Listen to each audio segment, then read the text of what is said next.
This dog don't hunt. I mean, I'm just telling you, it's not hunting.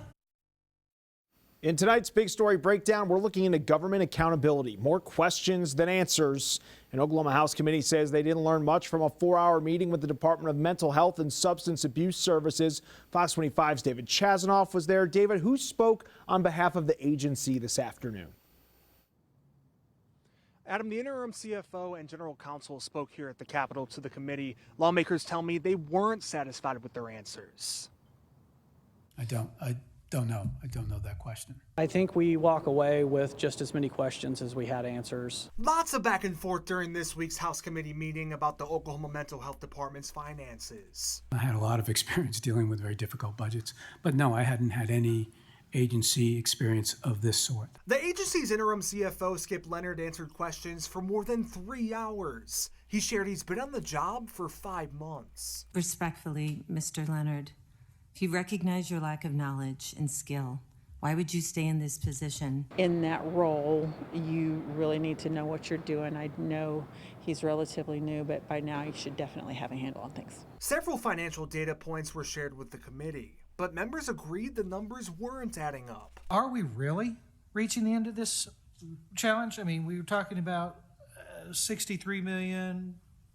I've heard as high as 87 million that's owed to providers, but we've come back with a number of 6.3. We still don't have what that true budget ask is, what they need to go and deliver the services that we as the legislature have said they should provide. But they gave testimony that that would be in our hands next week, so we're going to just wait for that number.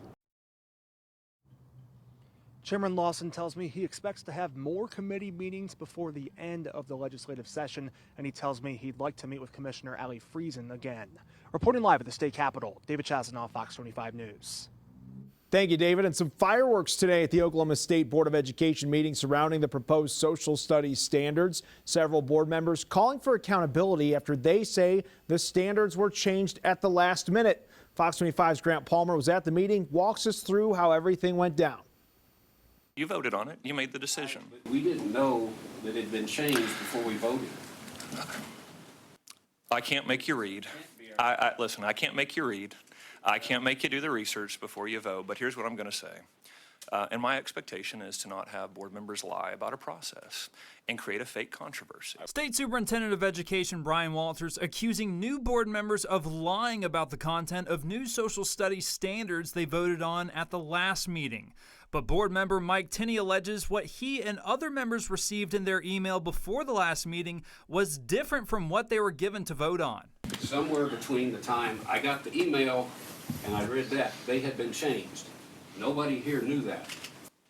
So to be clear, we all sit there and read 400 pages of standards that we get 36 hours beforehand.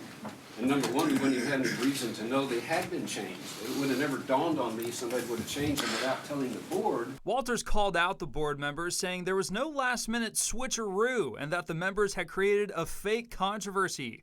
Chris Van DeHende pushing back on those claims. I think to say what you just said and then call it a fake controversy is disingenuous. Okay. It is a controversy because the changes were not known to the public or the people that were involved in developing the baseline standards. Reporting for Fox 25 News, I'm Grant Palmer. Earlier today, State Senator Adam Pugh filed a joint resolution to reject and send the social studies standards back to OSBE. According to the resolution, Board of Education members failed to adopt subject matter standards for all public schools across the state, and it disapproves the $3 million it would cost to implement the standards through development of new curriculum and the purchase of new textbooks.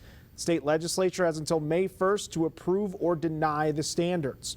An Oklahoma House bill going through the legislature which would allow state board education members to place votable items on meeting agendas.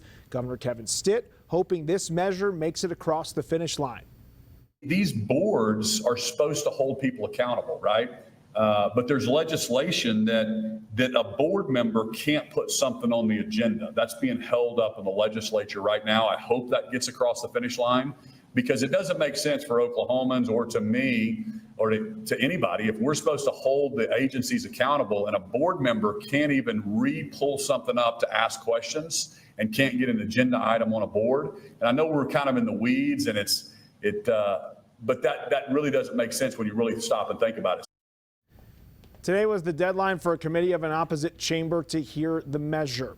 Governor Kevin Stitt has been vocal about protecting your taxpayer dollars and eliminating wasteful spending. One of his latest efforts has been KOKH. This initiative is ensuring transparency and accountability across state agencies. Right now, the Oklahoma Workers' Compensation Commission identified more than $150,000 in savings, as well as the Department of Mines, by digitizing its paper inspection reports, which would save $35,000 in annual savings. We're also now seeing other states implement similar accountability efforts. The governor of Texas creating a Department of Government Efficiency. Governor Greg Abbott signing a bill establishing a Texas Regulatory Efficiency Office this week. An advisory panel will work with the governor on what's referred to as Texas DOGE, which falls under his jurisdiction. Abbott says the office will accelerate the process of slashing state regulations, especially those for startups and businesses. One reason why we are repeatedly ranked number one is because we perpetually seek to find ways to improve. And this regulatory environment reform is one way that we can improve to ensure that Texas is moving even faster. While the federal DOGE program that Elon Musk championed is temporary, the office in Texas a permanent addition. The bill takes effect in September.